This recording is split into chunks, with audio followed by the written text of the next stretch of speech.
Hello friends, today is my great pleasure to talk to you today about stress and hormones. This is a very popular topic, especially as women. We are governed by our hormones, and we know that when we're stressed, it really affects our hormones and the way that we feel.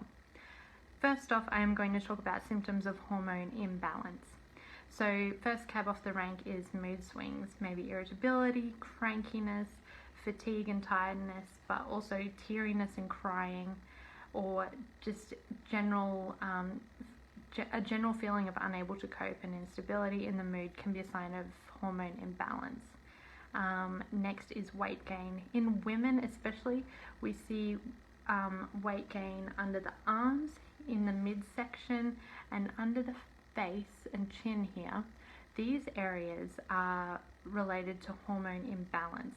If you have trouble with puffiness, fluid retention, weight gain in these areas, and it doesn't want to budge, chances are this is probably due to hormone imbalance.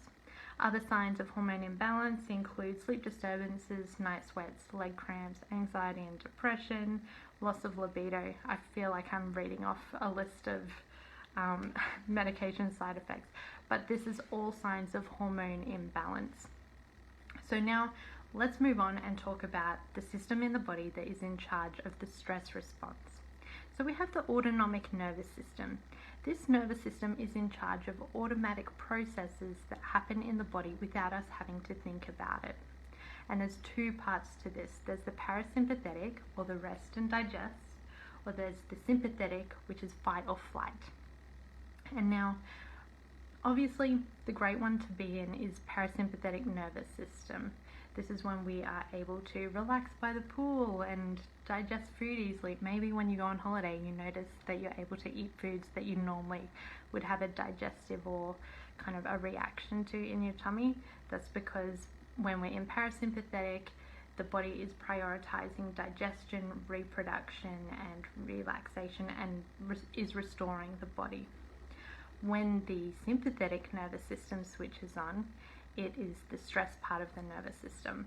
And so this system is excellent because it serves a great purpose. A few hundred years ago, when we would have an imminent threat to our lives, such as a wild beast coming at us, then our brain, our eyes perceive that threat, our brain says, switch on the sympathetic nervous system, and all of a sudden our blood moves from our digestive system up to our heart, and also our limbs, our hands and arms and legs, and our heart rate increases, our breathing is rapid and increased, and we get sweaty palms, and then we also assume a posture that enables us to have the muscles ready to go to fight or flight. And so a few hundred years ago, we would see that wild beast coming, and our muscles and whole sympathetic nervous system would switch on, ready to get the heck out of that situation. And so coming back into modern times, we don't really have the imminent threats to life that we may have back then.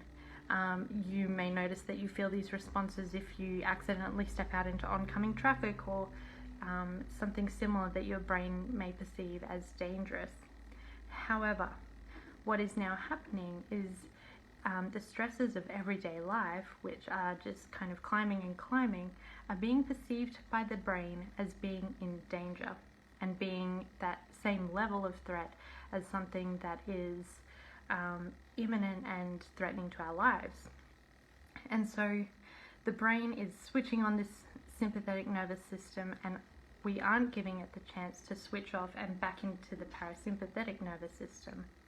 So the two systems act as a bit of a seesaw. When one is up, the other is down. They can't both kind of be at an equal point. You can't be super stressed out and relaxing and digesting the food at the same time.